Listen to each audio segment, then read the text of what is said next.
పంచభూతాకృత శరీరంతో స్వర్గానికి వెళ్ళిన ఓన్లీ పర్సన్ అర్జునుడని చెప్పుకోవచ్చు. అలాంటి వాడు ఒక చిన్న పూజ లాంటిది చేసుకొని వచ్చి ఆ మాతలి తెచ్చిన ఆ రథాన్ని ఎక్కగానే ఆయనకు ఒక డిఫరెంట్ ఒక వైబ్రేషన్ వస్తుంది. ఆ రథంలో రకరకాల శస్త్రాలు ఉంటాయి ఆ రథం నిండా. అలాంటి ఒక రథం ఎగురుకుంటూ స్వర్గలోకానికి వెళ్తాం. ఎలా అయితే స్వర్గలోకంలోకి మీరు చెప్తుంటే అలా ఇమాజినేషన్ లోకి వెళ్ళిపోతున్నా. అలా ఒక స్వర్గంలోకి వెళ్ళిన ఆ రథం అక్కడ ఎంట్రన్స్లో ఆపగానే ఆ స్వర్గ ద్వారాల ముందు ఒక పెద్ద ఏనుగు, తెల్లటి ఏనుగు, ఒక హిమాలయాల్ని మీరు చూస్తే మీకు ఎలాంటి ఫీలింగ్ వస్తుందో ఆ ఏనుగుని చూసి అర్జునుడు అనుకుంటాడు, ఏంటి వైభవం ఇది, స్వర్గం అంటే ఎందుకు స్వర్గం స్వర్గం అని అందరూ పరితపిస్తారో ఇదన్నమాట విషయం అని. ఆ డోర్లు తెరుచుకోగానే ఆ లోపల అడుగు పెడితే అమరావతి వైభవాన్ని చూసి కళ్ళు బైర్లు గమ్ముతాయి అర్జునుడికి. అసలు ఒక్కొక్క అంతఃపురము, అక్కడున్న చెట్లు, ఉద్యానవనాలు, అసలు ఏంటి ప్రపంచం, అసలు అది మన ఊహ అందని ఒక ప్రపంచం చూస్తాడు ఆయన. ఇమీడియట్లీ లోపల అడుగు పెట్టగానే ఇంద్రుడు నడుచుకుంటూ వస్తాడు అర్జునుడి దగ్గరికి. ఆ ఇంద్రుడికి అర్జునుడిని చూస్తే ఎంత ఆనందం వేస్తుందంటే, ఎప్పుడైతే కొడుకు తనకంటే ప్రయోజకుడు అవుతాడో తండ్రి పడే ఒక ఆనందం ఉంటుంది చూసారా, అది అందరికీ దొరకదు ఆనందం. అంతే కదా. అలాంటి ఒక ఆనందం పొంది అర్జునుడిని ఆలింగనం చేసుకుంటాడు. అలాంటి ఒక వైభవం, అలా సక్సెస్ అయిన ఒక కొడుకుని చూసుకొని మురిసిపోయి నడుచుకుంటూ తీసుకొని వెళ్ళి తన తొడ మీద మొదటి కూర్చోబెట్టుకొని తనకి తిలకాన్ని దిద్ది తన కొడుక్కి అటు పిమ్మట ఇంద్రాసనం పక్కన కూర్చోబెట్టుకుంటాడు ఆయన్ని.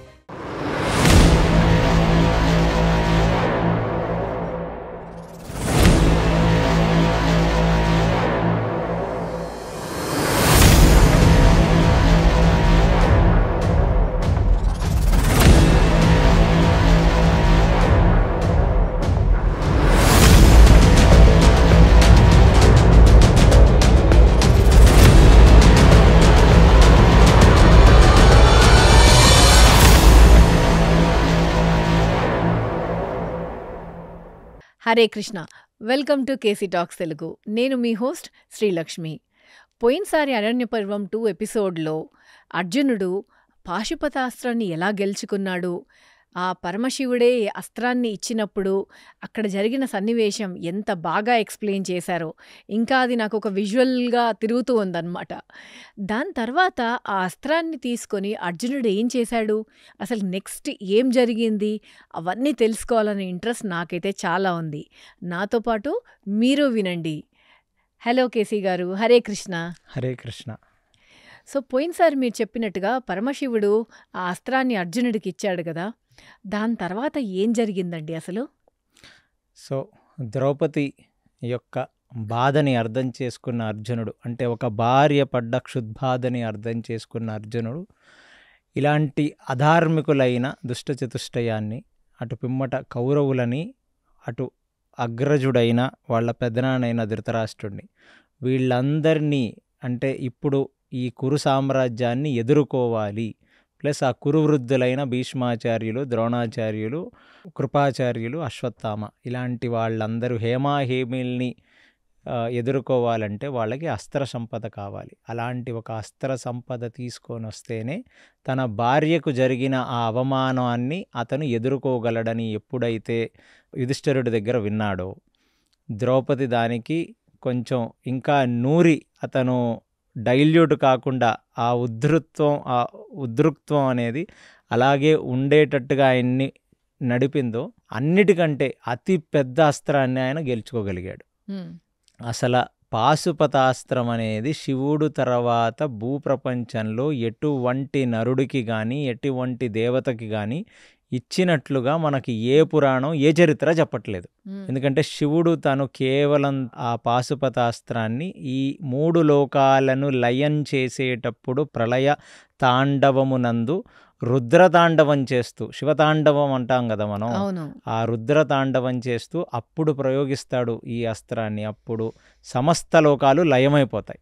ఎనిహిలేషన్, మళ్ళీ కొత్తగా మళ్ళీ కల్పాలు మొదలవుతాయి. అక్కడి నుంచి కొత్త జీవనం, నవజీవనం అక్కడి నుంచి మొదలవుతుంది. అలా సృష్టి వినాశనానికి వాడే పాశుపతాస్త్రాన్ని ఒకడి చేతిలో పెడుతున్నాడంటే ఎంత నమ్మకం ఉండాలి, ఆ వ్యక్తి యొక్క తేజస్సు ఎంత ఉండాలి, ఆ వ్యక్తిత్వం ఎంత పెద్దదై ఉండాలి. ఎంత మెచ్యూర్డ్ పర్సన్ అయితే అర్జునుడికి అది ఇవ్వాలి.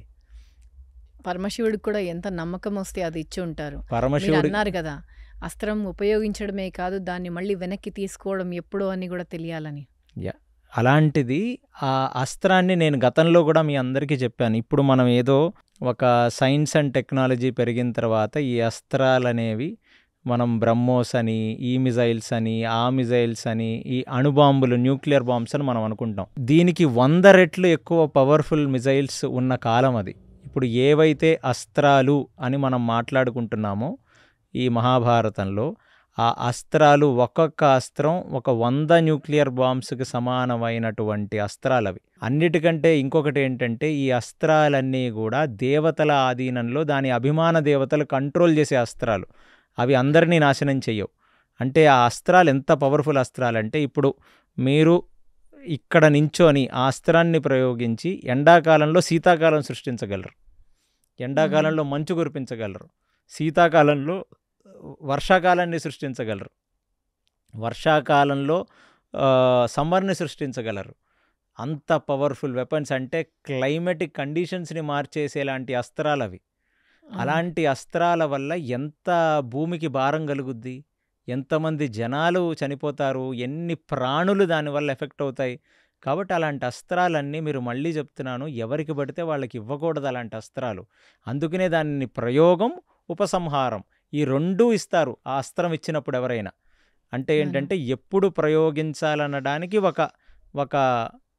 ఒక క్లారిటీ ఉండాలి ఆ మనిషికి, ఒక విజ్డమ్ ఉండాలి. ఎప్పుడు పడితే అప్పుడు ప్రయోగించడు. చాలా చాలా చాలా అవసరమైన క్లిష్టమైన పరిస్థితుల్లో, తన ప్రాణం పోయిన పరిస్థితుల్లో కూడా కొన్నిసార్లు ఆ అస్త్రాన్ని ప్రయోగించకూడదు. ఎందుకంటే దానివల్ల వచ్చే నష్టాన్ని, దానివల్ల వచ్చే ఒక రిప్రకర్షన్ అంటారు కదా, దానివల్ల వచ్చే ఒక ప్రాబ్లమ్ని అతను అర్థం చేసుకునే అంత మంచితనం ఉండాలి అతనిలో. ఏదో అమెరికా వాడు న్యూక్లియర్ బాంబు తయారు చేశాడు కాబట్టి తీసుకొని వెళ్ళి జపాన్ మీద వేసేస్తే 40 సంవత్సరాల వరకు ఆ జపాన్ హిరోషిమా నాగసాకిలో ఆ జెనెటిక్ మ్యుటేషన్లో ప్రాబ్లం వచ్చి ఆ న్యూక్లియర్ రేడియేషన్ వల్ల కొన్ని జనరేషన్స్ బాధపడ్డాయని మనం చదువుతాం. అవును. ఆ వివక్ష అనేది మనకిప్పుడు మనకున్న సమాజంలో కామ, క్రోధ, లోభ, మోహ, మదమాశ్చర్యాలతో నిండిపోయిన ఈ మెటీరియలిస్టిక్ వరల్డ్లో మనకి తెలియదు అది. మనం సత్వరజో తమో గుణాల్లో నాట్యం చేస్తుంటాం. సో మనకు అది అర్థం కాదు. కానీ ఈ ద్వాపర యుగంలో ఉన్న మనుషులకి ఆ వివక్ష అనేది తెలుసు. ఏ అస్త్రాన్ని ఎప్పుడు వాడాలి, ఎందుకు వాడాలి, ఎటువంటి పరిస్థితుల్లో వాడాలి, ఎంతవరకు వాడాలి, ఆ వాడిన దాన్ని మళ్ళీ ఇమీడియట్లీ మనం ఉపసంహరించుకోవచ్చు. అందుకు దానికి అభిమాన దేవతలు ఉంటారు. ఇప్పుడు ఈ పాశుపతాస్త్రానికి అభిమాన దేవత ఎవరయ్యా అంటే స్వయం అష్టభుజాలతో ఉన్న నారాయణుడే దీని అభిమాన దేవత.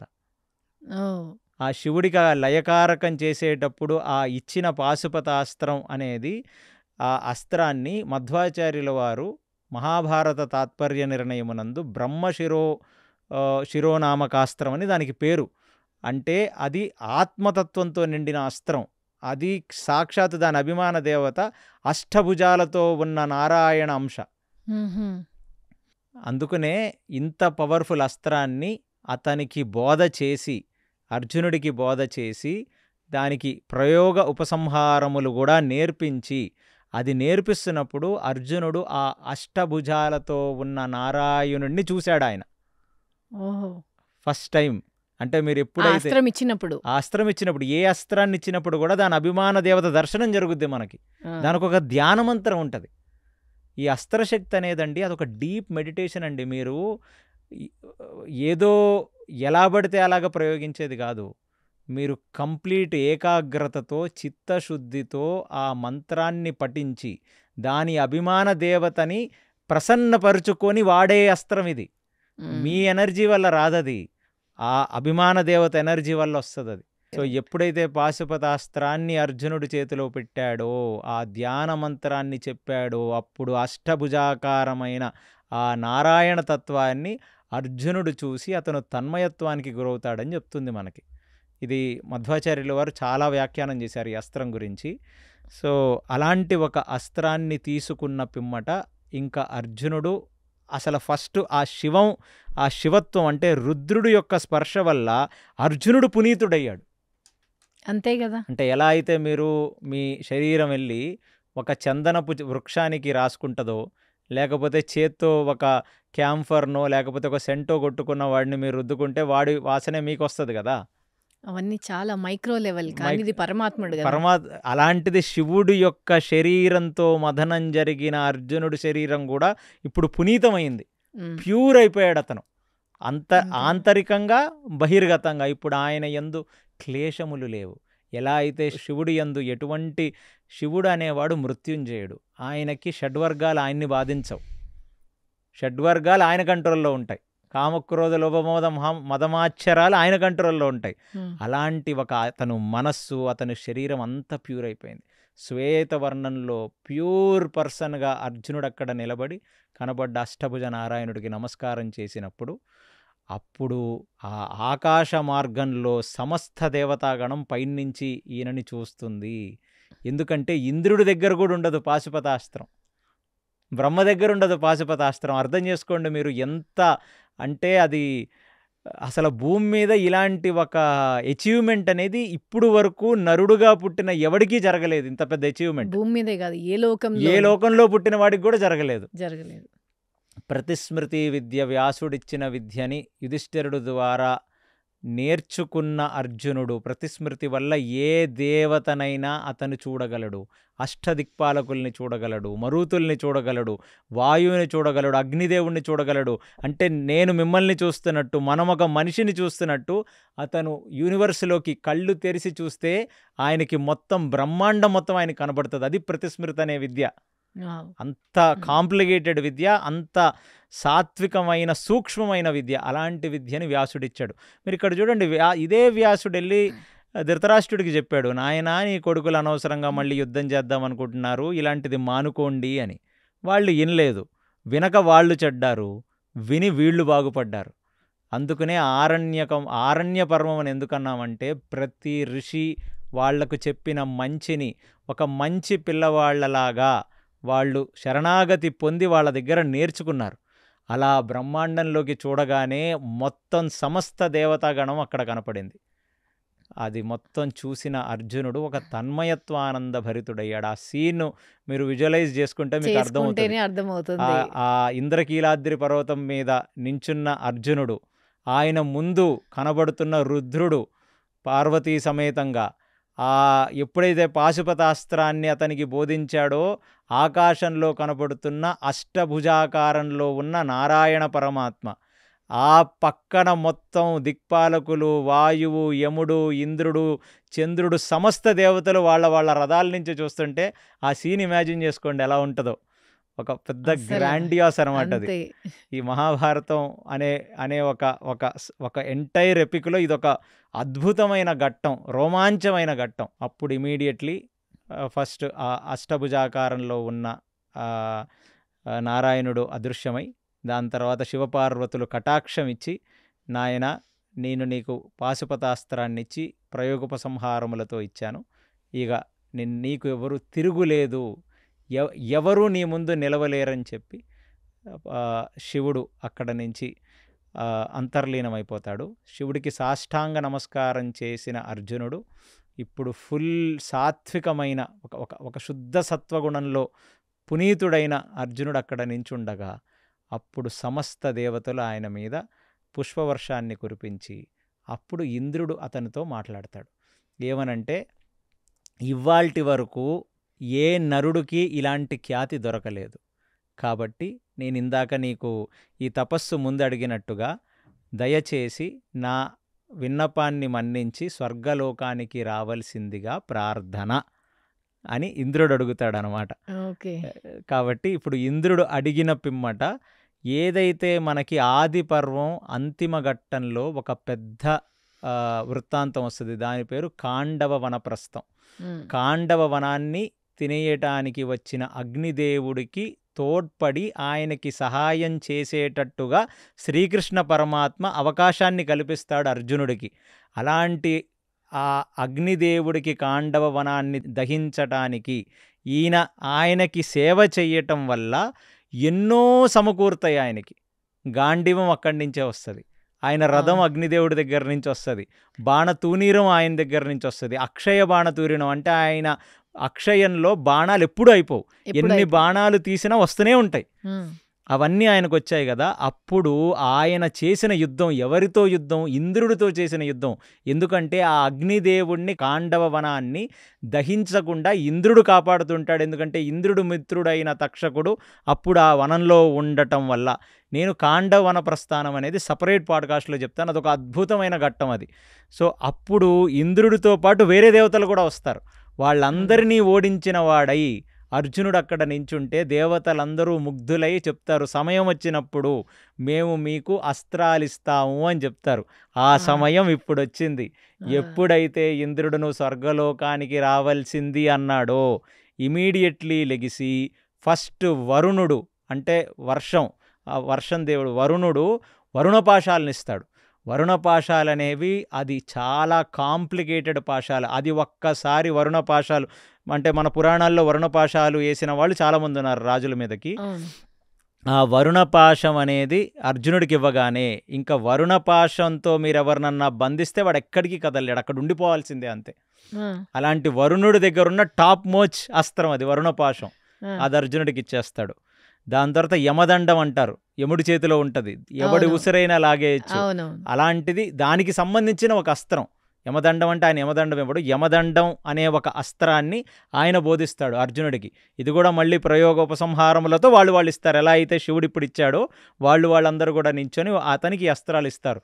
అస్త్రాలు అనగానే మీరు అందరూ మళ్ళీ ఏ హ్యారీ పాటర్ మూవీయో లేకపోతే ఏ కామిక్ మూవీయో దయచేసి మీరు ఆలోచించకండి. దీనికి ఒక ధ్యాన మంత్రం, ఉపసంహార మంత్రం, దీన్ని ప్రయోగం మంత్రం, దీనికి న్యాసాలు, చాలా కాంప్లికేటెడ్ ప్రాసెస్ ఉంటుంది. అలాంటి ఒక అస్త్రాన్ని హ్యాండిల్ చేసిన పవర్ ఉన్న వాడికే ఇస్తారు, అదొక కాంప్లికేటెడ్ ప్రాసెస్ అది. సో అలాగా ఇప్పుడు యముడు యమదండ పాశాన్ని ఆయనకి ఇస్తాడు అస్త్రాన్ని, అదొక అస్త్రం, అద్భుతమైన అస్త్రం. దాని తర్వాత కుబేరుడు కౌబేరాస్త్రాన్ని ఇస్తాడు. కుబేరుడు అందరికంటే rich, one of the most rich notch దేవత కదా ఆయన. వెంకటేశ్వర స్వామికి అప్పిచ్చే అంత కాస్ట్లీయెస్ట్ రిచ్ గాడ్ ఆయన. సో కుబేరుడు కౌబేరాస్త్రాన్ని ఇస్తాడు. సో ఇలాగా వీళ్ళ ముగ్గురు వాళ్ళ అస్త్రాలను ఇచ్చిన తర్వాత అప్పుడు అక్కడికి మాతలి అనేవాడు ఎలా అయితే కృష్ణుడు అర్జునుడికి రథసారథిగా ఉన్నాడో అలా ప్రతి వాళ్ళకి రథసారథులు ఉంటారో ఇంద్రుడి యొక్క రథసారథి పేరు మాతలి. ఆ రథసారథి రథాన్ని తీసుకొని వస్తాడు ఆ ప్రదేశానికి, ఆ కొండ మీదకి. ఆ రథం వస్తుంటే ఎలా ఉంటుందనే వర్ణన ఉంటుందండి. ఆ రథానికి ఒక 10,000 గుర్రాలు ఉంటాయి.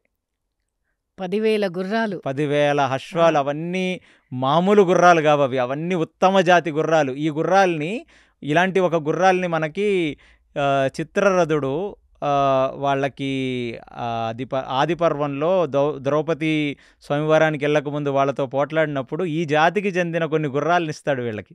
పాండవుల దగ్గర ఆ గుర్రాలు ఉంటాయి, వాటి రేస్ ఉంటుంది పాండవుల దగ్గర, అవి వాడతారు వాళ్ళు కురుక్షేత్రంలో. 10,000 ఉత్తమ జాతి అశ్వాలు. అసలు ఆ రథం, దాని ధ్వజం అనేది దానిది, అంటే దాని యొక్క ఫ్లాగ్, దాని మీద ఉండే ఫ్లాగ్ అది బ్లూ కలర్లో ఉంటుంది, అది విజయ పతాకం. అది దాని వర్ణన అసలు అది మీరు ఊహించలేని విధంగా ఉంటుంది అనమాట. దానికి ఒక స్పెషల్ ఎపిసోడ్ లాగా ఉంది, అంత బాగా. దాని వర్ణన చెప్పుకోవాలంటే దాన్ని ఒక గ్రాండియాస్ అనమాట. అంటే ఒక మీరందరూ ఎలా అయితే ఒక పెద్ద స్పేస్ షిప్ చూస్తారో ఇలా భూమి మీదకి రావటం, అలాంటి ఒక కాంప్లికేటెడ్ రథం అనమాట అది. ఆ రథాన్ని ఆ గాల్లో నడుపుకుంటూ మాతలి కిందకు వస్తే ఆ రథాన్ని చూసి అర్జునుడు 2 కళ్ళు చాలవు.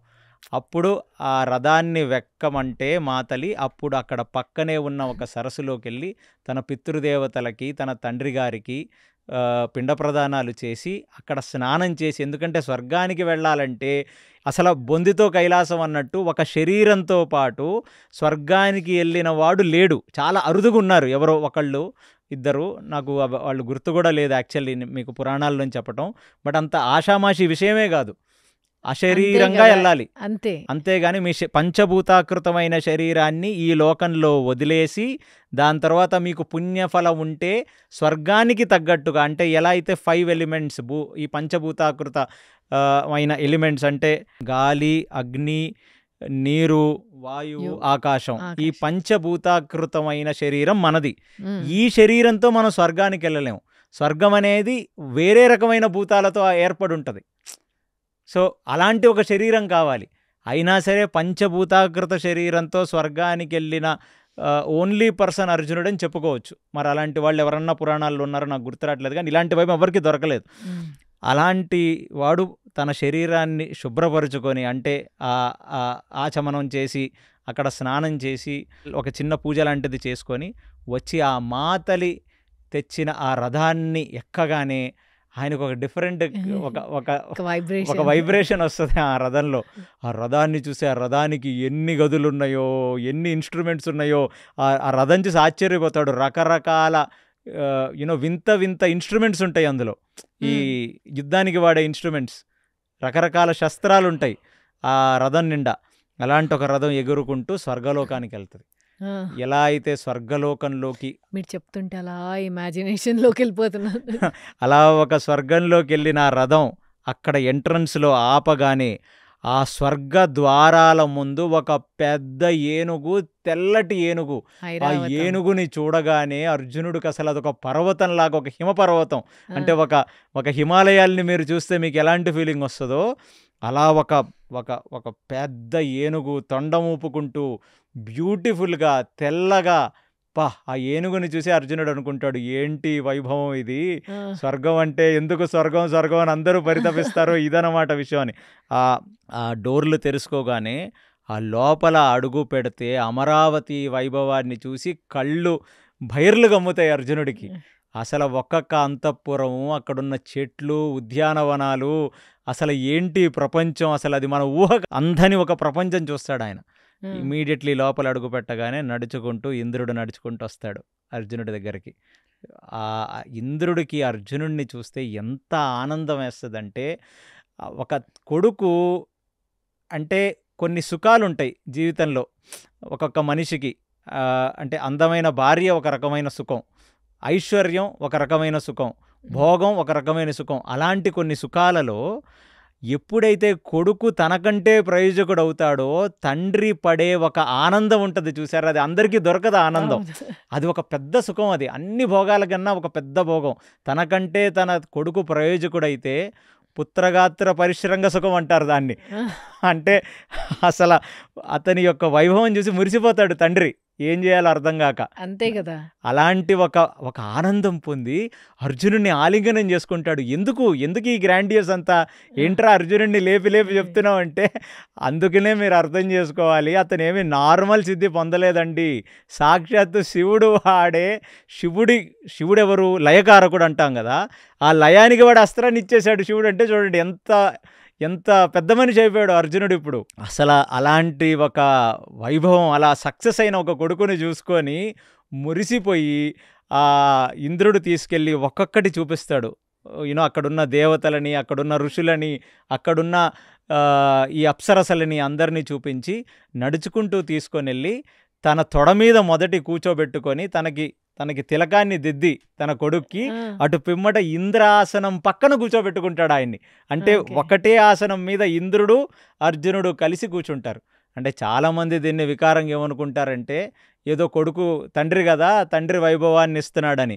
ధృతరాష్ట్రుడు కాదు అక్కడ ఇంద్రుడు, పనికి మాలిన కొడుక్కి తీసుకొని వచ్చి సింహాసనం ఇవ్వటానికి. అసలు ఇంద్రుడు ఎప్పుడు అర్జునుడికి అప్పటి వరకు ఏ హెల్ప్ చేయలేదు.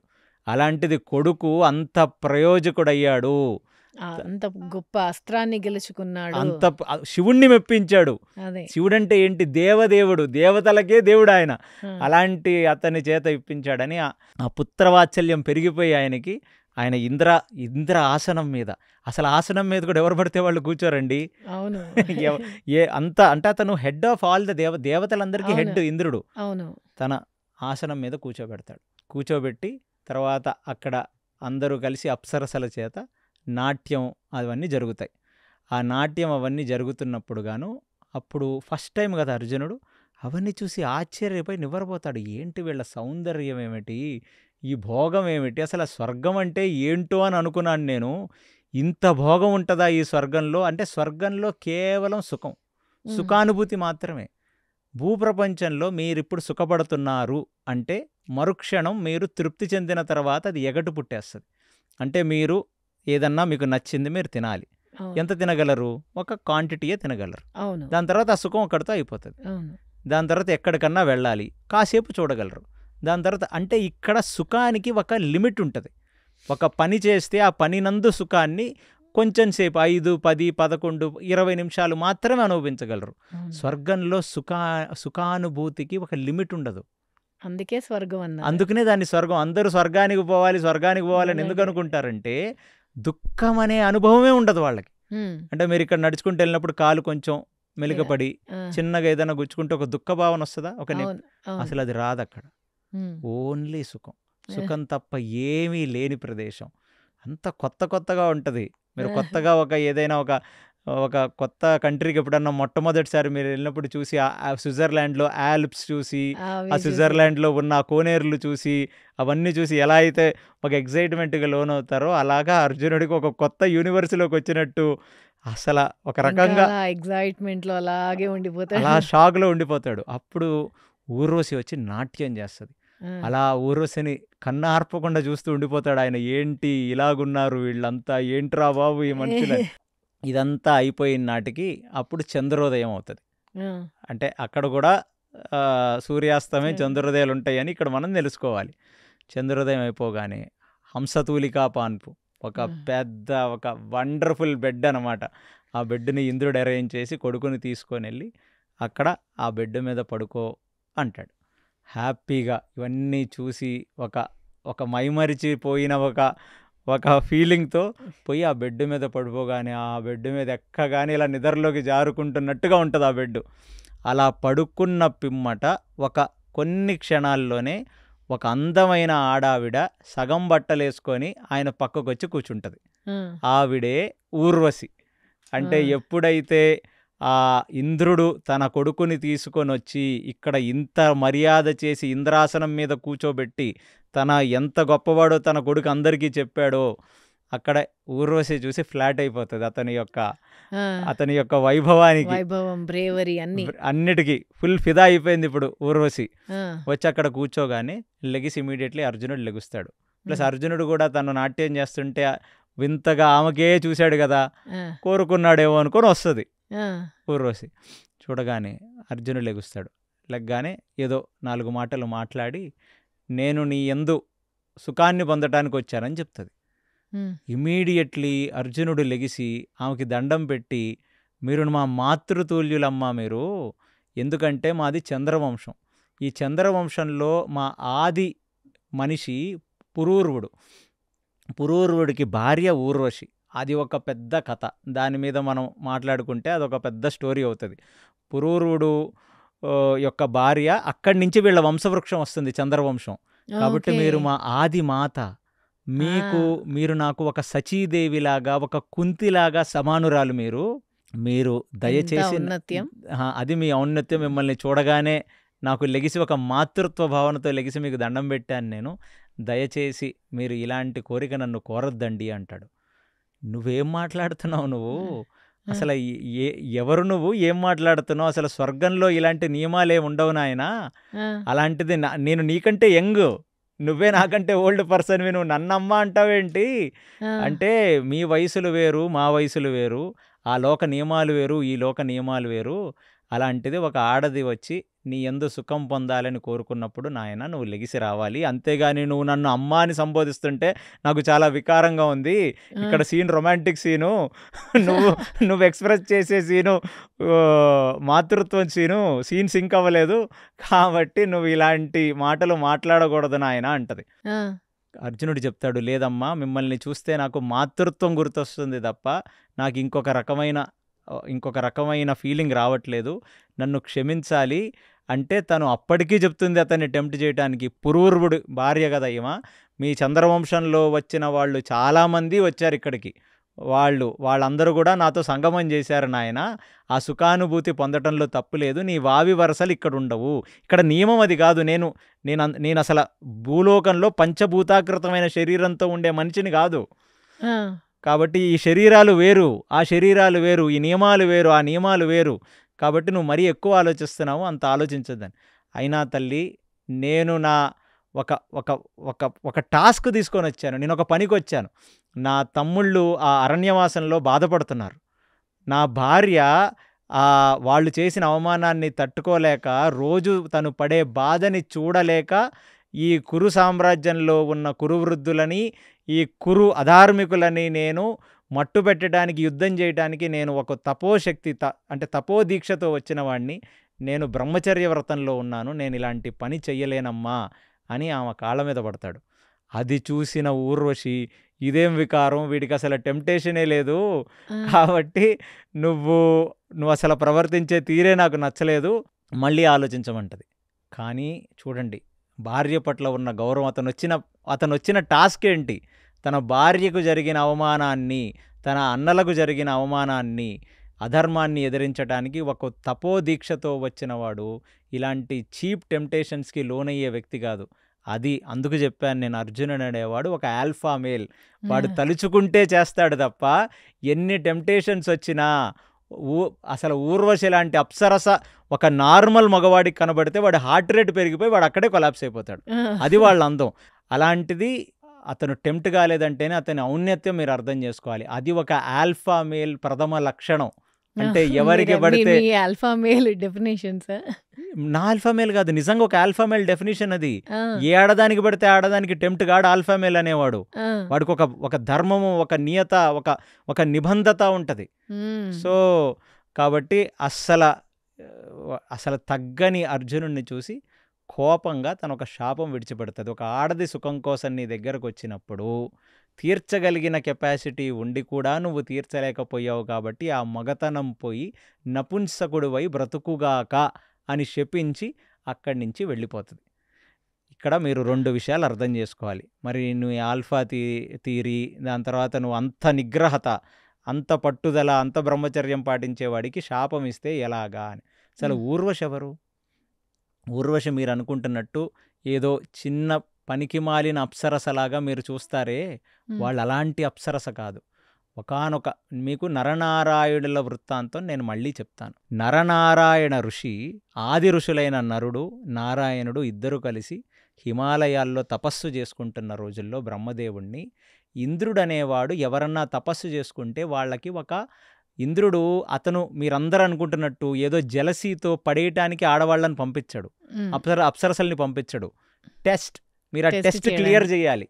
కాబట్టి మీ యందు ఇంకా కామక్రోధాలున్నాయా, మీ యందు ఇంకా శారీరక స్పర్శ ఆకర్షణ ఉందా, మీ యందు ఇంకా శరీరమునందు సుఖానుభూతి పొందాలనుకున్న ఎక్కడైనా హృదయంలో ఒక మూలైన ఆశ ఉందా అనేది చెక్ చేయాలి. ఇంద్రుడు సాధనకు అభిమాన దేవత, వేదమునకు అభిమాన దేవత, మీ యొక్క మంత్రమునకు అభిమాన దేవత ఇంద్రుడు మీరు ఏ సాధన చేయాలన్నా, ఆధ్యాత్మిక సాధన చేయాలన్నా దానికి అభిమాన దేవత ఇంద్రుడే. అటువంటి ఇంద్రుడు యజ్ఞమునందు అవిష్యు తీసుకొని ఈ భూప్రపంచంలో ఉన్న మనుషులందరికీ అంటే సమయానికి వర్షములు, సమయానికి ఋతువులు, మనకు ధాన్యం కావాలంటే ఇంద్రుడి యొక్క అనుగ్రహం ఉండాలి, ఇంద్రుడి యొక్క దయ ఉండాలి మన మీద. అలాంటి వాడు ఇంద్రుడంటే. ఆ ఇంద్రుడు నరనారాయణులు ఎవరో తెలియక వీళ్ళకు కూడా అందరిలాంటి టెస్టే పెడదామని రంభ, తిలోత్తమ, మేనకల్ని పంపిస్తాడు. వాళ్ళు నరనారాయణ ఋషులు అక్కడ తపస్సు చేసుకుంటున్నారు. రంభ, మేనక, తిలోత్తములు ముగ్గురు కలిసి అక్కడికి రాగానే వసంత ఋతువు మొదలవుతుంది. వసంత ఋతువు అనగానే ఆ పూలు, ఆ చల్లటి వాతావరణం, అది ఒకళ్ళకి కామోపభోగాన్ని అంటే ఆ ఆతృతను పెంచే ఒక సమయం. ఆ వసంతకాలం అనేది చాలా మంచిగా ఉంటుంది కదా, ఫీల్ గుడ్ ఫ్యాక్టర్. అలాంటి ఒక వసంత ఋతువులో వీళ్ళందరూ కూడా హ్యాపీగా ఉన్న ఒక క్షణాల్లో ఈ అప్సరసలందరూ అక్కడ ఉంటే నారాయణుడు కళ్ళు తెరుస్తాడు. కళ్ళు తెరిచి మేము ఆత్మారాములం, అంటే దీనిని ఏమంటారంటే భగవంతుడు నందు, అంటే మధ్వాచార్యుల వారు దీనికి చెప్పేది ఏంటంటే భగవంతుడి నందు సుఖానుభూతి పొందిన వాడికి బహిర్గతంగా స్వర్గసుఖము కానీ అప్సరసుఖము కానీ ఈ భూప్రపంచంలో ఉన్న దేని యందు వాడికి ఆసక్తి కలగదు. ఎందుకంటే లోపల ఉన్న కృష్ణుడే శ్రీమద్ రమణ అంటాం. అంటే ఆయన అటువంటి ఆనందాన్ని ఆయన ఇస్తాడు. సచ్చిదానంద స్వరూపుడు కదా ఆయన, నిత్యానందాన్ని ఆయన యందు అనుభూతి పొందొచ్చు మనం. చాలా కరెక్ట్. అందుకు ఈ ఈ ఈ యొక్క భక్తి అనేది అందుకు మూలం. అలాగా మనకి చాలా సినిమాల్లో కూడా చాలా నేపథ్యాల్లో చెప్తారు కదా, భక్తుడు ఒకసారి భగవంతుడు నందు ఆనందం చూసిన వాడు ఎటువంటి భోగముల యందు, ఎటువంటి పొజిషన్స్ నందు ఈ భూప్రపంచం మీద ఇంకెక్కడ వాడికి ఆనందం కనపడదు. అలా కళ్ళు తెరిచి చూసి తిలోత్తమ, మేనక ఇట్లాంటి వాళ్ళని చూసి తన తొడని ఒక్కసారి కొడతాడు, ఇలాగా చరుస్తాడు. ఆ తొడలోంచి వస్తుంది ఊర్వశి. చూపిస్తాడు, మీరు నాకు ఆనందం చూపించేదేమిట్రా, నాలో ఇంతకంటే గొప్ప ఆనందమే ఉంది అనే ఒక చమత్కారం. అది ఒక వేదాంతం. అది మీరు నాకు బహిర్గతమైన ఆనందం అక్కర్లేదు, నా అంతర్ముఖంగానే ఇంతకంటే పెద్ద ఆనందం ఉంది అని తన ఊర్వుల్లోంచి పుట్టిన ఒక ఆడామ కాబట్టి ఇంద్రుడికి బహుకరిస్తాడు. నీ టెస్టింగ్ నచ్చింది నాకు, నేనే నారాయణుడు అని తెలియకుండా నన్నే టెస్ట్ చేయడానికి వచ్చావు చూడు, నీ చిత్తశుద్ధి నచ్చింది నాయన, తీసుకొని నీ అప్సరసగా పెట్టుకో ఈ ఊర్వశిని, నా ఊర్వములనందు పుట్టింది కాబట్టి ఈమె ఊర్వశి. ఆమె అందరూ దేవతా అప్సరసుల కంటే కూడా అతి అందగత్తె. అందుకు చెప్పాను నేను ఈ వృత్తాంతం. అంటే శ్రీమన్నారాయణుడు తొడ నుంచి వచ్చిందంటే మీరు అర్థం చేసుకోండి ఆమె ఎంత. అలాంటి ఒక ఆనందానికి, అలాంటి ఒక అందానికి కూడా అర్జునుడు టెంప్ట్ కాని అర్జునుడు ఇక్కడ.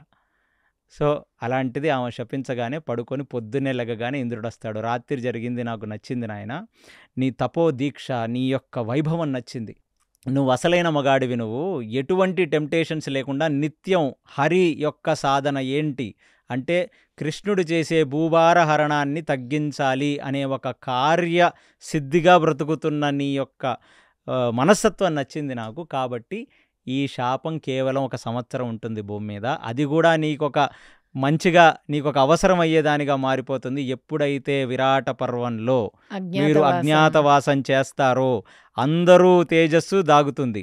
రుద్రుడు యొక్క స్పర్శ కలిగింది, నీ తేజస్సు ఎలా దాచుకుంటావు? నువ్వు ఎంత మసిపూసుకున్నా, నువ్వు ఏ వేషం వేసినా నీ ముఖంలో అర్థమైపోతుంది నువ్వు అర్జునుడు అని. కాబట్టి ఇలా నపుంసకుడుగా నువ్వు మారిపోవటం అనేది నీకు ఎంతగానో గొప్పది. కాబట్టి నువ్వు బాధపడకు, ఊర్వశి నీకు తల్లి తుల్యురాలని నువ్వే చెప్పావు కదా, తల్లి శాపం కూడా వరమే అవుద్ది. తల్లి కోపంతో ఒక మాట అన్నది నీకు ఒక వరమే అవుద్ది అని చెప్పి ఇంద్రుడు అక్కడ నుంచి అర్జునుడిని తీసుకొని వెళ్ళి, ఇప్పుడు నీకు ఈ విరాట పర్వంలో ఉపయోగపడే ఒకటి నేర్పిస్తాను. గాంధర్వుల దగ్గర కిన్నరులు కింపురుషులు, గాంధర్వులు గానం చేస్తే కిన్నరులు కింపురుషులు నాట్యం చేస్తారు. వీళ్ళందరిది ఒక పెద్ద తత్వం, ఇది కూడా నేను మీకు చెప్తాను. వీళ్ళంతా హరిభక్తులే. అలాంటి గాంధర్వులు దగ్గర నీకు నృత్యం నేర్పిస్తాను, పాట నేర్పిస్తాను. ఆ నేర్పించేవాడు ఏమంటారు దాన్ని, నట్టువాంగమా? నట్టువాంగం చేసేవాడిగా నీకు నేను ట్రైనింగ్ ఇప్పిస్తానని చెప్పి ఏ చిత్రకేతువుతో అయితే వీళ్ళు పోరాడారో, ఎక్కడ ఈ ద్రౌపది వృత్తాంతం ముందు ఆ చిత్రకేతువునే నియమించి మొత్తం నట్టువాంగం, మొత్తం ఈ నాట్య శాస్త్రం మొత్తం నేర్పించమంటే అర్జునుడికి అతను నేర్పిస్తాడు. అలా ఉపయోగపడుతుంది. అలా బృహన్నలగా మారిన అర్జునుడు ఆ 1 సంవత్సరం ఇక్కడ నేర్చుకున్న ఈ నాట్య శాస్త్రాన్నే అక్కడ ఉత్తరగా నేర్పిస్తాడు అతను. సో ఇది ఇలా జరుగుతుంది. జరిగిన తర్వాత రోజు ఆ స్వర్గంలోకి మునులు రావటం, ఋషులు రావటం, వీళ్ళందరినీ చూడటం, ఇలా అంతా జరుగుతుంది. జరిగిన తర్వాత ఇక అక్కడ భూమికి, అంటే ఇంటర్స్టెల్లార్ మూవీలో చూపించినట్టు అక్కడ కొన్ని నిమిషాలు అక్కడ గడిపితే ఇక్కడ కొన్ని సంవత్సరాలు అవుతాయి. అది ఇంటర్స్టెల్లార్లో ఇప్పుడు చూపిస్తున్నారు మీకు. మహాభారతంలో అక్కడ ఆయన గడిపిన కొన్ని రోజులు భూమి మీద 5 సంవత్సరాలు అయిపోయినాయి. ఆ క్యాలిక్యులేషన్ మీరు అందరూ కూర్చొని వేసుకోండి. 5 సంవత్సరాలకి స్వర్గంలో గడిపిన ఆ 10 రోజులకి ఏమి లెక్క, ఎంత లెక్క, ఎలా లెక్క అనేది. సో భూమిలో 5 సంవత్సరాలు అయిపోయింది. ఇప్పుడు 5 సంవత్సరాలు అయిపోయి వెళ్ళిపోతున్న అర్జునుడిని పిలిచి ఇంద్రుడిచ్చేది తన యొక్క వజ్రాయుధం. ఇంద్రుడేస్తాడే ఒక థండర్ బోల్ట్ అంటావే, ఆ వజ్రాయుధాన్ని ఇంద్రుడు బహుకరించి ఇంకా స్వర్గంలో ఉన్న వేరే వేరే దేవతలు ఇంకా అస్త్రాలు ఇస్తారు. ఇప్పుడు మొత్తం అస్త్రాలతో ఫుల్లీ లోడెడ్ అర్జునుడు ఇప్పుడు ఆ మధ్యలో పాశుపతాస్త్రం, ఉన్న దేవతల దగ్గర ఉన్న అన్ని అస్త్రాలు విత్ ఇంద్రుడి దగ్గర ఉన్న వజ్రాయుధంతో ఒక సూపర్ మ్యాన్ అయిపోయాడు, రియల్ సూపర్ మ్యాన్. ఇది జరుగుతున్న వేళ ఒకరోజు రోమశ మహర్షి ఇంద్రుడి సభకు వస్తారు. రోమశ మహర్షి గురించి చెప్పాలంటే అదొక పెద్ద పాడ్కాస్ట్. కానీ రోమశ మహర్షి చూసి నేను ఎన్నిసార్లు ఇంద్రలోకానికి వచ్చాను, ఎప్పుడు నీ పక్కన నీ ఆసనం మీద కూర్చొని ఉన్న నరుడిని నేను చూడలేదు, ఎవరయ్యా ఈయన అంటే ఇంద్రుడు చెప్తాడు, ఆదిమునులైన నరనారాయణులలో నరుడు, ఆదిముని ఇతను నా అంశగా పుట్టాడు భూమి మీద. ఇప్పుడు శ్రీకృష్ణుడు చేసే ఈ భూభారహరణం ధర్మ సంస్థాపనలో ఇతను ఆయన చేతిలో ఒక ప్రధానమైన క్యారెక్టర్ అవుతాడు, ఆయన చేతిలో ఒక ఇన్స్ట్రుమెంట్ అవుతాడు అని చెప్పి ఆయన తీర్థభ్రమణాలు చేస్తాడు రోమశ మహర్షి. ఆయన గొప్పతనం ఏంటంటే ఎప్పుడు మీరు ఏ తీర్థానికి వెళ్ళినా ఆ తీర్థంలో నిలబడి రోమశ మహర్షి ఉంటాడు. ఆయన ఎప్పుడు తీర్థభ్రమణాలే చేస్తాడు. ఆయన దగ్గర కొందరు అనుయాయులు ఉంటారు, వాళ్ళందరూ కలిసి ఎప్పుడు తీర్థాలు తిరుగుతుంటారు. ఆ తీర్థ భ్రమణం అంటే ఒక పుణ్యక్షేత్రానికి వెళ్ళి అక్కడ ఉన్న ఒక తీర్థమునందు స్నానము చేసిన పుణ్యము చేత ఆయనకి ఆ పుణ్యం పెరిగి ఆయన ఏ లోకానికన్నా వెళ్ళిపోగలిగిన శక్తి వస్తుంది రోమశ మహర్షి. అలా వచ్చాడు ఆయన ఈ లోకానికి. సో అలాంటి ఒక రోమశ మహర్షిని కిందకు పంపించి పాండవులకి చెప్పు, అర్జునుడు నా దగ్గర ఉన్నాడు వస్తాడు అని. వాళ్ళు బెంగబెట్టుకొని ఉంటారు. 5 సంవత్సరాలు అయిపోయింది కింద, ఎప్పుడో 13 నెలలు అయినప్పుడు వచ్చాడు ఆయన ద్వైతవనం నుంచి. కింద 5 సంవత్సరాలు అయిపోయింది. వాళ్ళు ఎలాగున్నారో ఏంటో వాళ్ళని కలిసి చెప్పమంటే రోమశ మహర్షి సరే ఇంద్రవర్య నేను అలాగే కిందకి వెళ్తాను అని చెప్తాడు. ఇలా చెప్పిన సంఘటన ఇక్కడ జరుగుతుండగా భూలోకంలో ఇప్పుడు వ్యాసుడు అమాంతంగా ధృతరాష్ట్రుడి ముందుకు వస్తాడు. మళ్ళీ ఇప్పుడు కథలో పెద్ద ట్విస్ట్ వచ్చి ఏమంటాడు, నువ్వేం చేసావు, మాయాజూదంలో లాక్కొని అరణ్యానికి పంపించావు. ఏం జరిగిందో తెలుసా, వాళ్ళు ఆ అరణ్యవాసాన్ని ఎలా వాడుకున్నారో తెలుసా, అర్జునుడు fully loaded with all the అస్త్రాస్, ఎవ్రీ అస్త్రా in the universe is with Arjuna. మొత్తం ఇంద్రుడి యొక్క వజ్రాయుధం దగ్గర నుంచి శివుడి యొక్క పాశుపతాస్త్రం వరకు అన్నీ ఉన్నాయి. సో అలా చెప్తే ఒక్కసారిగా ఎందుకు ఇప్పటికైనా నువ్వు బుద్ధి తెచ్చుకొని వాళ్ళని పిలిచి వాళ్ళ రాజ్యం వాళ్ళకిస్తే నీ కొడుకులు బతుకుతారు, లేకపోతే నీ కొడుకులు పడిపోతారని చెప్పి వ్యాస భగవానుడు అక్కడి నుంచి వెళ్ళిపోతాడు. వెళ్ళిపోయినమ్మటనే ధృతరాష్ట్రుడు ఎవరు దొరక్క ఇప్పుడు విదురుడితో ఏడవలేక సంజయుణ్ణి పిలుస్తాడు. ఇప్పుడు సంజయుణ్ణి పిలిచి అమాంతంగా కౌగిలించుకొని కన్నీరు పర్యంతం అయిపోతాడు. కన్నీరు పర్యంతం ఏడుస్తున్నాడు, అక్కడే గుండాయి చచ్చిపోతాడు.